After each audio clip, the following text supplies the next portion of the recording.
I know this session's been well looked forward to, and it's one that I've actually spoken to quite a number of our shareholders and ministers and others.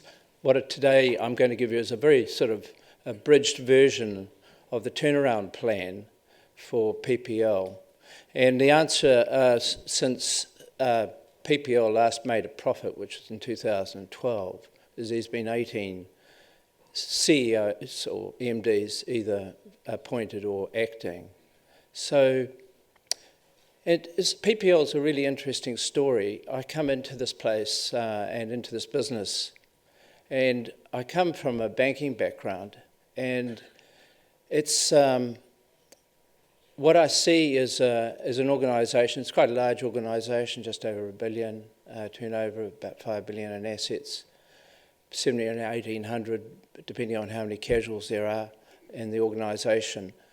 And what I see when I've been going around the country, and I have been travelling a lot, it's the only way you learn, is we've got some wonderful people that are out there fixing the network late at night, and often without PPE, sometimes using their own vehicles, broken ladders. And what the problem is a failure of management. And it's a failure of management, poor management, and even worse leadership.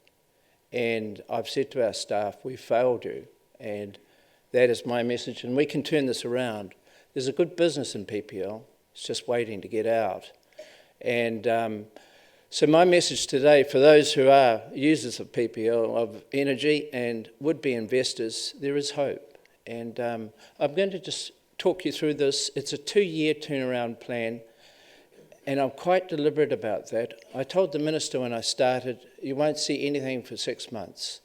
And where I've started is with people, finding out who's good and trying to identify those that are the blockers or even worse. Because in any business, you can do a good job and a wonderful job with the right people, but if you don't have the right people, even a good business can turn sour. So turnarounds are very intensive for those who have done it, and you've just got to work the detail. And these are some of the areas that we're focusing on, which I'll just briefly step you through today. And for those would-be investors, there are some opportunities here too, which I'd like to point out as I go through. I've started with people, but you'll see it's the last one I'm going to talk about this morning, but that's quite deliberate. So what do the numbers look like? This, as a banker, I'm always interested in the numbers. So what we've got total operating income starting to pick up a little bit. Now that's basically because the Port of Moresby grid, as we call it, that's fed from Romu, we're getting much more generation out of that, and over the last 12 months we've seen about a 30% growth. And that tells me that we can do something at PPL. When you look at a business so broken as this company is, and it is, there's very, very few spots that are being well run, is that our issue is not one of demand. Our issue is one of supply. And if we can get the supply right, either through generation, transmission, distribution, and retail, we've got a good business. So if you had a problem of demand, if people didn't want your product, then you know you're in trouble. But we don't have that problem. So a 30% increase in the POM grid alone, just through better generation over the last 12 months. And that tells you the level of suppressed demand that there is, and it's right across the country. All you who are running generators know exactly what I mean. When the power's on, you turn your generator sets off. This next, again, I'm really focused on EBITDA, earnings before interest and depreciation and amortisation. And for the bankers in the room, you'll know why I'm focused on that, because that's your capacity to fund your interest bill. Now, we've got a net profit and loss of about 140 million, 46 million, as you can see up there, year to date, first 6 months. But what I'm looking at is in that net profit, but below the EBITDA line, is two numbers that are key. One is depreciation. So our depreciation charge on a $5 billion balance sheet is about 90 million for that 6 months. But the other figure that's really important is our interest cost. So our interest bill for the same period is also about 90 million. So my EBITDA is telling me I'm about a third of the way towards covering my interest costs. And the bankers and the accountants in the room will start to get it. You can see where we're going with this. So it's good progress, but we've got a long way to go. This one here, this really tells the story. So the left-hand one is your SADI, which is your duration index. That tells you how long, on average, and we do this monthly, is how long by each grid. We've got three main grids, the POM grid, as we call it. We've got the Ramu grid, which is fed by Yonki to Lae to Hagen. And we've got the Gazelle grid, which is New Britain. And this tells us, the left-hand graph tells you what is the average number of minutes, or in this case, hours per month that each grid is out. So if I just look at the red line, the Ramu grid, for example, on the left-hand side and the one in the middle, it tells you that we are about 70 hours a month. The Ramu grid is offline. The right-hand grid graph is the frequency index. That tells you how often in the month does it go off. So again, just using the Ramu grid, it shows it's about 20 times, 22 times. That's what we're down to. Now, if you look at the POM grid, that's where we're getting the revenue growth from, because not only is the frequency down, but the duration's down. So this is where we're concentrating all our effort in to drive these things down. So quite an important slide. It's one of the key metrics for any electricity company. Here's the problem for PPL, but it's also the opportunity. So what we show here, this is in megawatt hours. So here we are, and we have generated this year nearly 650 million, 650,000 megawatts. That's what we generated. Same period last year, so the numbers at the top are not right. The same period last year, we generated 645,000, or about 5,500 megawatts. So kilowatts is times 1,000. So that gives you the opportunity at an average tariff of about, if you go across all the groups, it's about an average tariff of 90 toya a kilowatt hour.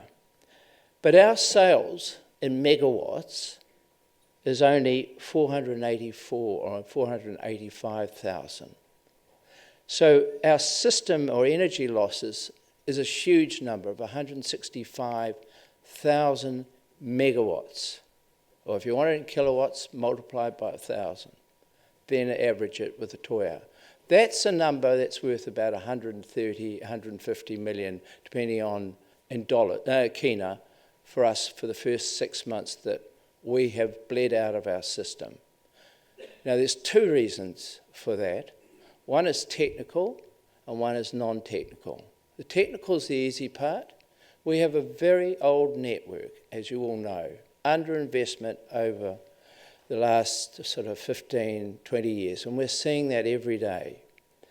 So, and we're seeing it particularly on the POM grid now, when we've got more generation being produced, and we're trying to push that electricity more regularly and harder down through our transmission and distribution lines. And what I liken it to an old hose that's been lying in the sun, and you turn the water pressure up, and you're seeing that old hose suddenly start popping. And that's what we're seeing in the transmission and distribution line into the POM system at the moment, into the capital. But as we're starting to repair that, that's a great problem to have, because as we're repairing them, we get closer to having a better source of supply into into the capital. But the rest, so the technical losses we think is about 8 or 9%. We're not sure because we have no way to measure that, but we are now starting to put out onto our system measurement, little sensors that can tell us what's going on, both at the substations, before the substation and after. So we can see how much energy is going into a substation, what's happening there and what's coming out. And so if that's about 8%, of the remaining 25, 8 or 9, let's be generous, 10%, there's 15% non-technical. That's either through people that are not metered, meters incorrectly recording, or sadly, in a lot of cases, outright theft. But that's the opportunity for us to enhance our revenue growth. It's all sitting there. We're already producing that energy. We're already sending that energy out. We're just not collecting the money. So what are we going to do about it? These are, I'm going to give you about 10 projects up here, and for the would-be investors, there's some opportunities in here. The first is our transmission line going from Yonke up to Lae. Now this project, and I'm not going to talk about who the contractor is now seeking their 4th time extension. And that's been the history of PPL. We've had a huge number of contractors who have failed to do their job on time and on budget. And we, in the past, they've been allowed to continue that situation. I have to say my in-house lawyer team is starting to get very used to writing quite nasty letters threatening liquidated damages, and I'm starting to see a little bit of a change in behaviour. So this transmission line into Lae, we're hoping to commission it the week after the celebration, subject to us getting some further cooperation with the contractor. But once we get that in there, we expect, and the value column is really about what we expect simply by having a transmission line will generate extra revenue. Because the issue that we've got, and it's both in the next one, the next line, the line from Yonke up to Mount Hagen, is at the moment we're reliant on one old line that's got multiple strands and multiple cables on it, but they're all within height of a tree that can be felled on them. Now up in Hagen last week, we've had Hagen off for 4 days, because one there went we knew there were problems on the line north of Yonke up into Hagen, but we didn't know where it was, so we had to find it, and we found out 2 trees had been deliberately cut over the line. So then we sent a team to mobilise it to clean it up. But they are met by resistance by local people who want money, and they're there with their bush knives, and so we have to go and get a police escort, and then we get the thing sorted. The thing about these transmission lines that we're building, and the transmission line from Yonke up to Tari, and that's up to Hagen as well, is these things are 132 kVA. And both of them are going to be hopefully commissioned, certainly in the Yonke to Hagen will be commissioned in September, the week before the celebration week. TBEA are here. They're the ones who've done that line. They've done a really good job on it. So these lines are 132. They're very high. You can't drop a tree on them. It means that once we get them hooked up, we can then go back and start spending our time to repair the old line. Because at the moment, when an old line goes, existing lines get a problem, either through deliberate or otherwise, it takes the whole town of Hagen or Lae out sometimes, or other places. So that's why it's so important to get these transmission lines up and running. So the next one is the Hidden Valley security of supply. Since I've been in PPL, I've looked at so many contracts that the company has, and they're just awful contracts. So we're required, if we don't provide electricity into the Hidden Valley mine, at more than 95%, we pay their fuel bill. So we're now using forest products, we're isolating them, and they're going to supply them full on to meet their mining requirements. So that's a 15 million annual uplift in our revenues, or rather, in that case, a reduction in our cost. The K92 mine, there's a lot of mining discussions. They are very ambitious, they're growing very fast. They've been dealing with PPL for the last 2 and a bit years. Fair to say, we had a meeting with them the other day. They were a bit stroppy with us, quite rightly. But their demand in the next sort of 18 months to 2 years will be 25 meg. So we're building a new dedicated line for them for K92. And, the uplift for us will be extraordinary, in terms of the revenue. The Ramu 1 turbine upgrade is underway. It's been done by an offshore German company doing a good job, and we should have them back online by December this year. And again, that's just improving the efficiency of our turbines at Yonki. And again, every megawatt hour that we produce is just money that just cranks the machine. Finally, this one, the next one, the last one, Rana, commissioning of the new turbines. This is, to talk about PPL, this would be a classic case study for what's happened and partly the reason for the decline. This company, the contractor, has just come to us for a 4th time extension. They're supposed to have the project finished by December. Despite conversations, and very stern conversations and letters of liquidated damages, we believe that they won't do it. We're about to inject a new subcontractor in there.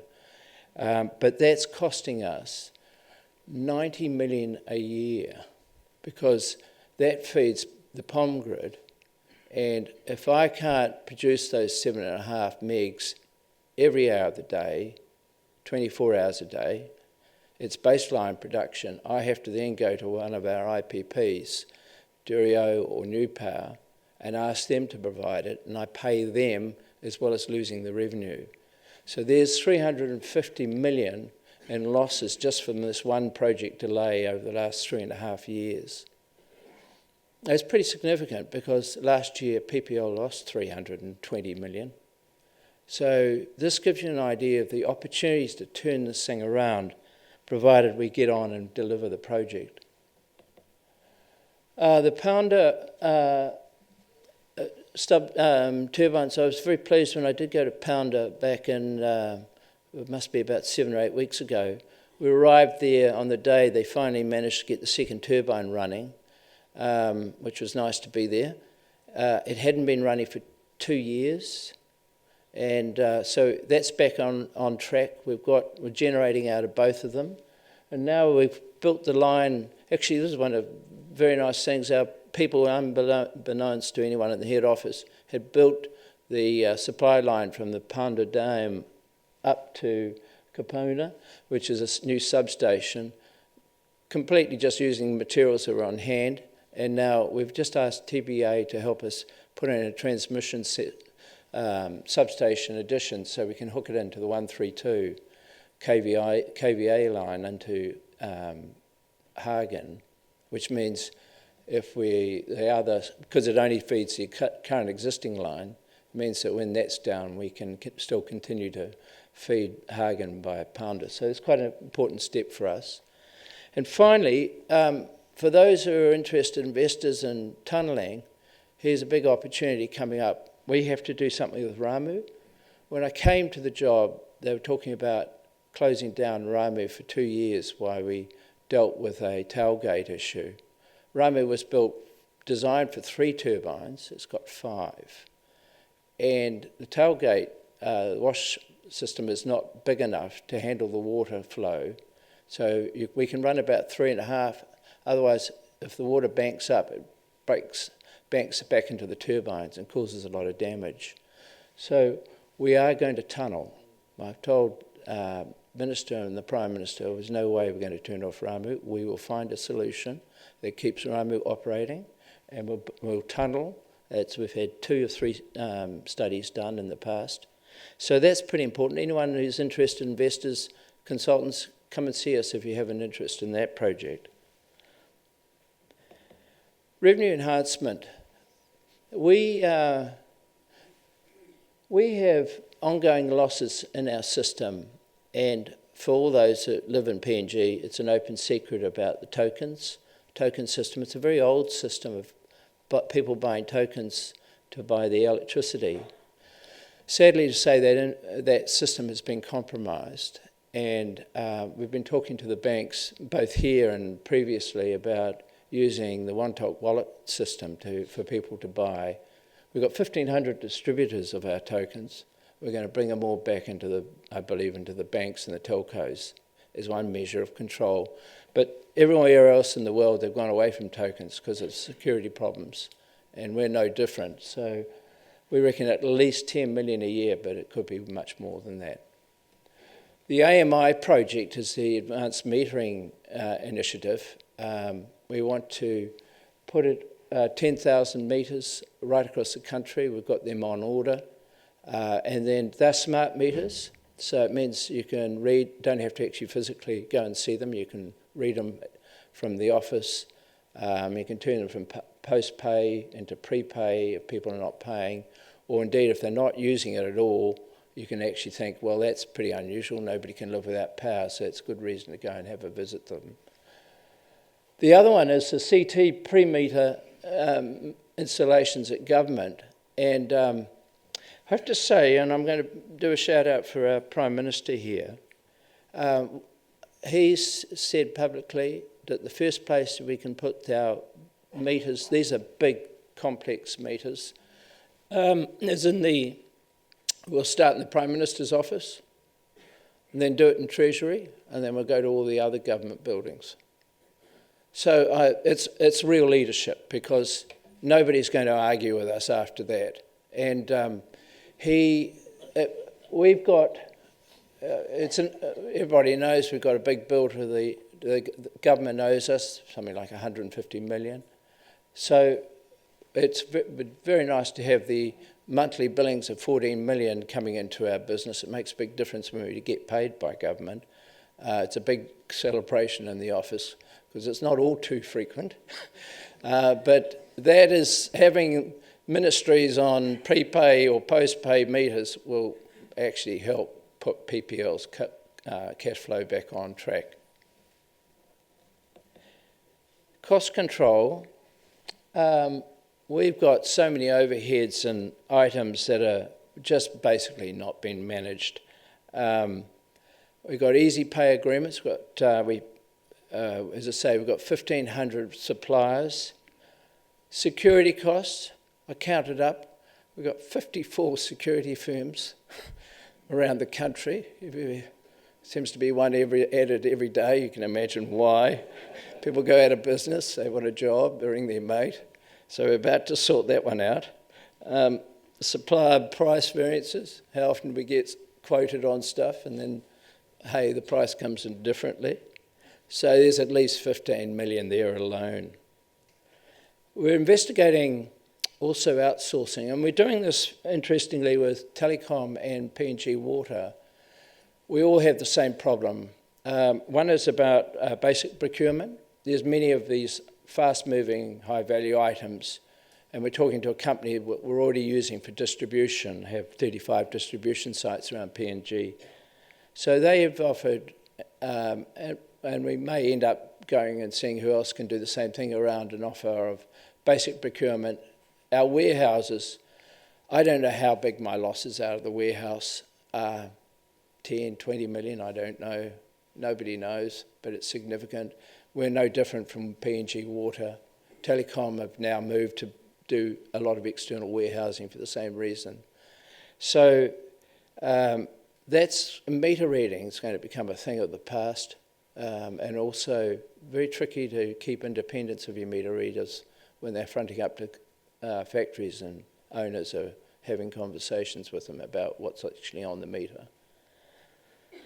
The Oracle system, KCH have made a decision that all the SOI, state-owned organisations under their mandate will go to Oracle.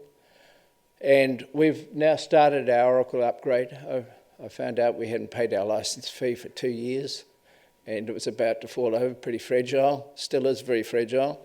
And in fact, Daytech here are doing that upgrade for us at the moment, and that project's on track. As soon as we do that, we're going to start turning on things like payroll, warehouse, inventory management, billing and asset management. At the moment, we have 5 separate systems, probably have somewhere between 30 and 40 people manually interfacing data from one system into another.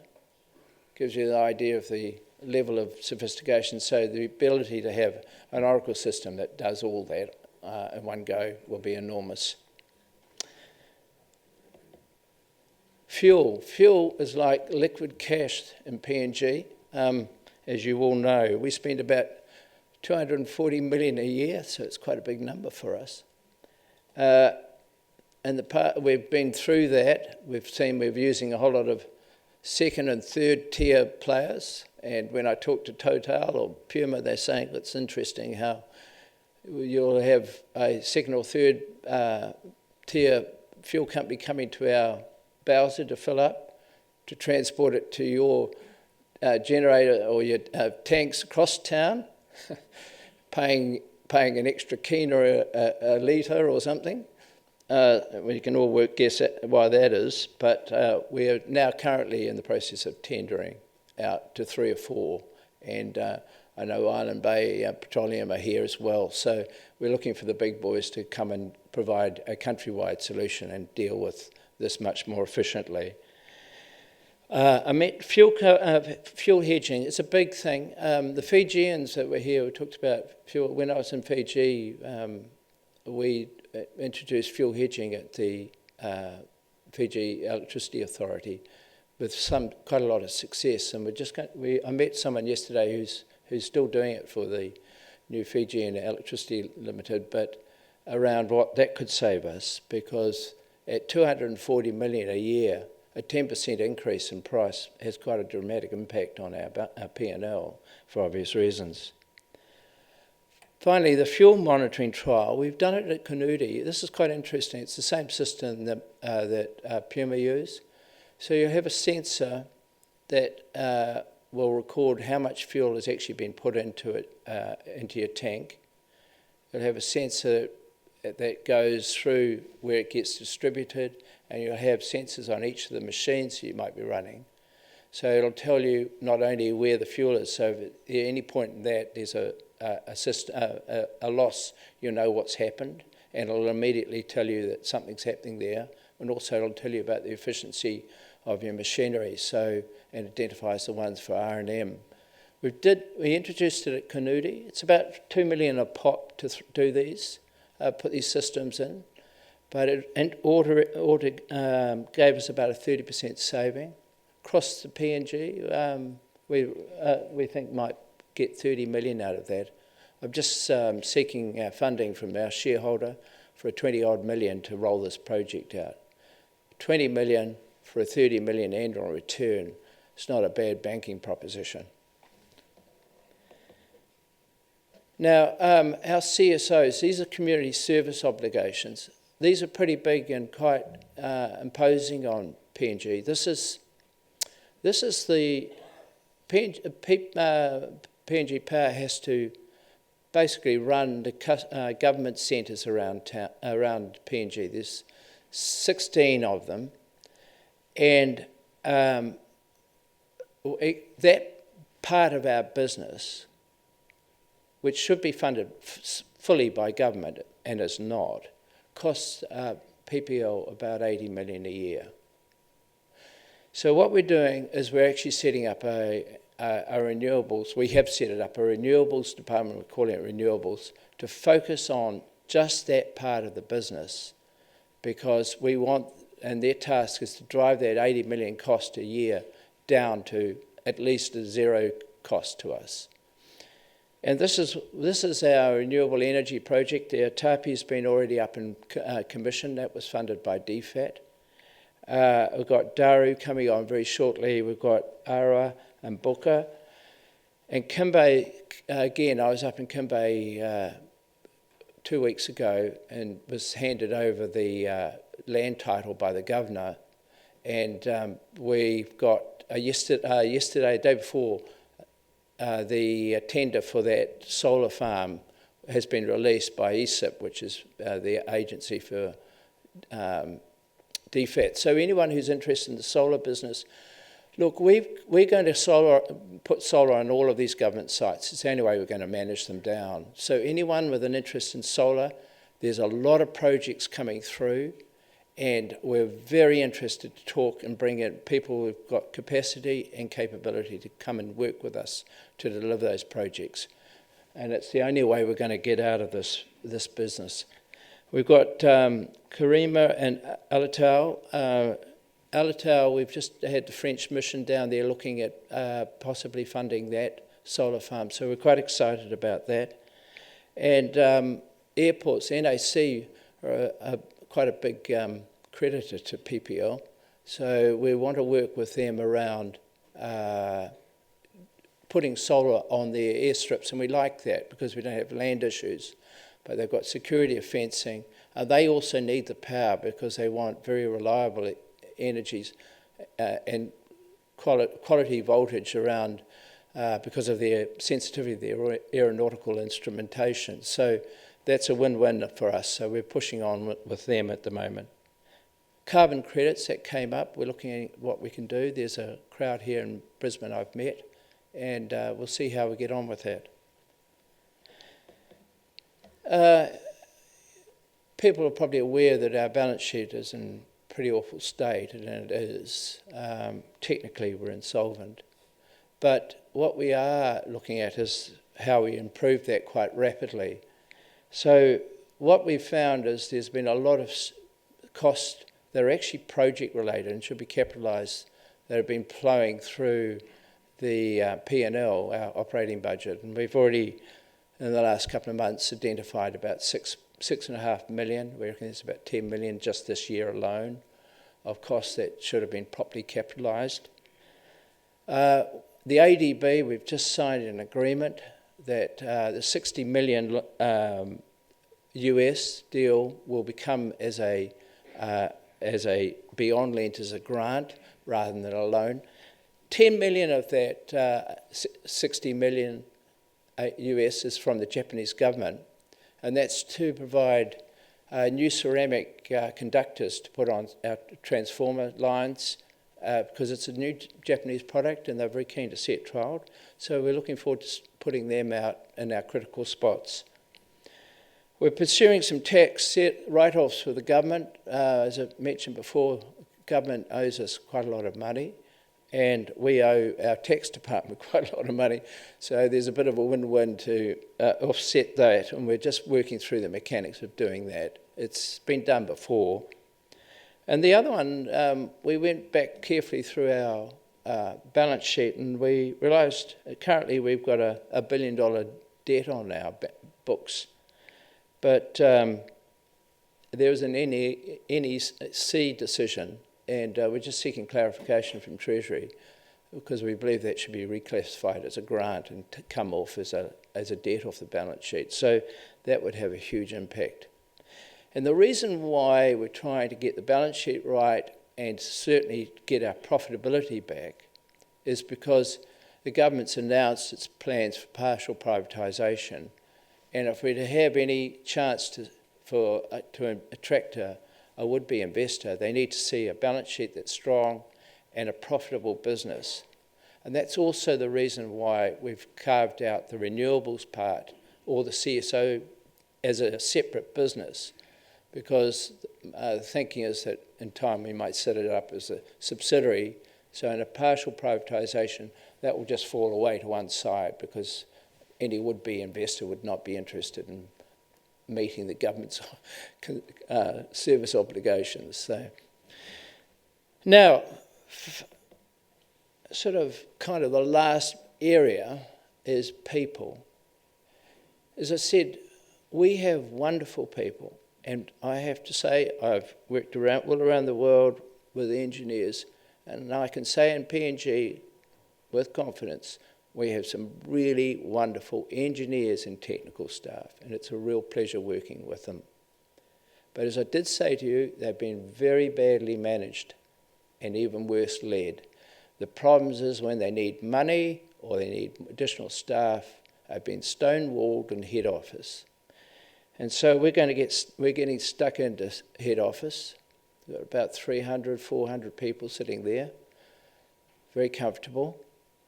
And we're now realigning our business to move back and have them all out into the, we're going to manage our business by networks. So we're now managing both the profitability, the balance sheet, the performance of each of those grids by grid. And that's a really important sort of step towards re-energising the companies to get the people where they're required. And it's actually a very interesting case study what's happened over PPL. You see it in organisations, and you also see it in armies when they get under threat. You watch, and I have a military background, what you see is constantly everybody starts pulling back to the centre. And as things get riskier and more under pressure, this decision-making becomes more and more centralised. And so that's what's happened. All the experts have been pulled back into the office, and now we have to fly them to anywhere in the country. We pay them IMA, we pay them a travel allowance, we pay them a hotel, we pay the flights. I was telling our minister last year PPL spent 15 million, just over 15 million on field allowance, sending people out, and overtime. So we're going to push those people back out where we want them. And we've got 2 GMs moving this week, and that's an important message. So what else have we done? The IMA is the field allowance, and the PPA, that's accommodation allowance. We've already changed that. We put a policy through to change the amounts. People were going out receiving 450 kina a day just to go and sit out there. So we found, and I still see it occasionally, people want to go out for a job that might take a week. They spend 2 weeks. They get both weekends in because they get the money on the weekends as well. Anyway, we're right across that. So we've changed that. Over time, we're moving the shift allowance. And finally, most importantly, we've increased the retirement age to 65. We had this stupid policy. Engineers, technical staff have been retired compulsorily at 60. So we've changed that already. And we're we've got 350 to 40 casuals. Some of the oldest has been there for 14 years. 12, 10 I've met. And so we're going to point them, train them up, and bring them online and look after them properly. Finally, reactivation of our training school. We've got the only SOE, I think, with a still functioning training school. We haven't put any cadets through in the last 4 years. This year we will take 200 cadets through, plus 20 graduates. But by the time they graduate, that would have been 5 years since we've had any new people coming through in numbers at the bottom end of the organisation. But I'm really proud about that because that's lots of young opportunity. We had 1,500 applicants for those 200 spots. This is the last slide. This is basically sort of summarising what we think are quite conservative numbers that we might look to achieve over the next couple of years. So P&L, sort of 5 to 600 million. That's an improvement on a loss of sort of 320, 340 million last year. And also those balance sheet changes, about 1.3 billion if we could get them all through.